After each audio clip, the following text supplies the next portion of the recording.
اتنا کہہ کر میں نے یوگندر کے تاثرات کا جائزہ لیا۔ میں نے دیکھا کہ اس کے چہرے پر حیرانی اور تشویش کی لکیریں نمایاں ہو چکی ہیں۔ اس نے بڑبڑانے کے انداز میں کہا، عجیب بات ہے، اس پہ انجینئر جیسے اصول پسند اور اعلیٰ عہدیدار ایسی بے ضابطگی کا ارتکاب کیسے کر سکتے ہیں، ایک سویلین۔ میں نے اس کی بات کاٹتے ہوئے کہا، میری یہاں آمد کا ایک اور لگ بھگ سرکاری مقصد بھی ہے مسٹر یوگندر۔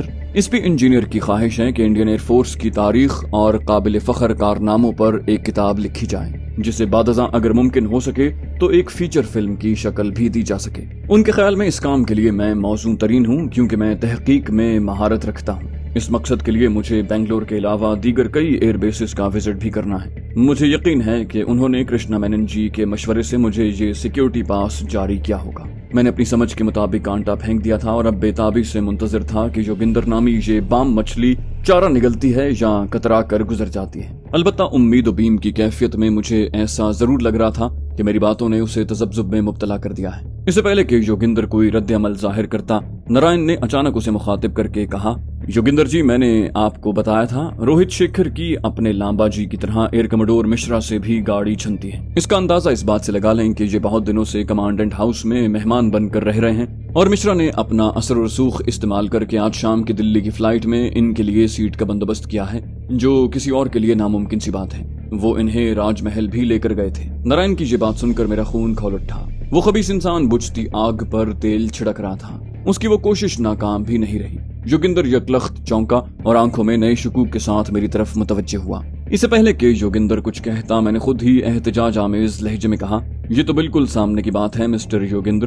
مسٹر کرٹ ٹینک کے ساتھ خصوصی مشن پر آنے والے اس پی انجینئر کے دوست پر توجہ دینا مشرا کی مجبوری تھی۔ ان کی فیملی نے مجھے اپنا مہمان کیوں بنایا، یہ آپ انہی سے پوچھیں، اس میں میرا کوئی قصور نہیں۔ یوگندر نے میری بات توجہ سے سنی، پھر فیصلہ کن لہجے میں کہا، ان سب معاملات کی میں خود تحقیق کر لوں گا۔